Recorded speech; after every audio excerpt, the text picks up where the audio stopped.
The silverback cautiously leads the way, but his family are close behind.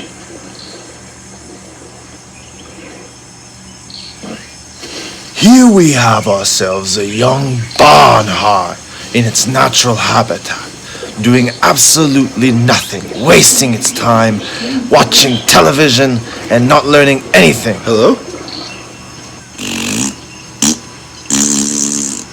We've been following this Barnhart in particular for 8 weeks now, and this has proven to be financially and scientifically a huge waste of time.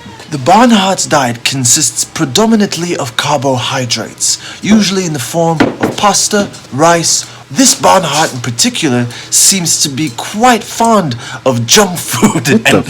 Hello, welcome to Barnhart. It's so nice to see you. Thank you so much for stopping by. Today we're going to talk about humans and animals, and whether or not there's actually a difference between humans and animals, and what exactly those differences are, if there is any. We're going to try and draw that line. The line between humans and animals. Now, obviously, there's a line. You like I drew an animal over here, and I drew a human over here, right? Anyhow, so there is a line between a human and an animal. Like we look different, we behave differently, but like between you and me, there's a sense of blurriness to this line, like, you know, and that's what I want to try and explain in this video, or at least try and figure out. I don't know. Stop acting like an animal, right? And what do they mean by stop acting like an animal? What is it? Like when somebody's yelling and somebody's losing their temper, losing control in general is like animalistic behavior.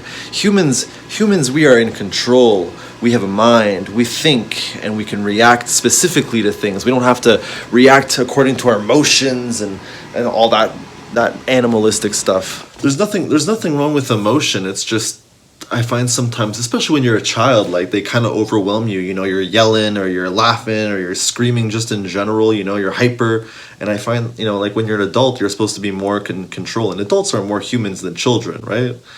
So if you think of evolution, we come down from apes, you know, so we are animals. We are part of the animal kingdom. But for some reason, we've kind of broken free from the animal kingdom, or we've like moved up or something. Yeah, we've moved up. We humans consider ourselves to be like the best animal on earth. We think we're the smartest. We think we're the best looking animal. We're at the top of the food chain. Like we eat every single animal. We do what we want with the animals on earth. Like we are their masters as far as we know. Oh my God, this is so true. Like, you know, you've seen those ugly farms there where they're really abusing animals. Anyhow, we put ourselves at the top of the pyramid. Like here you have a few steps there. I've given you examples of like at the bottom of the pyramid you have like bugs, and then you have like rats, or you know what? Let's change rats to mice. Because the word mice is so nice, and it's almost like they've climbed a step just by using that different noise. It's weird how words can, anyhow. And then like on top of mice you have like cats and dogs, because cats and dogs are more human than like wolves and lions, right? No? I don't know. Anyhow, it all comes down to like self-control to me. Like humans can control themselves in a way that animals just can't. Like my cats, if I'm not careful and I leave the bag of food out, my cats will devour the whole thing. And that just goes to show about their control. Like they can't control that. They can't stop eating. If they will eat until they are fat, and they won't even know that they're fat because they don't have that. We do. We humans do, or at least for the most part.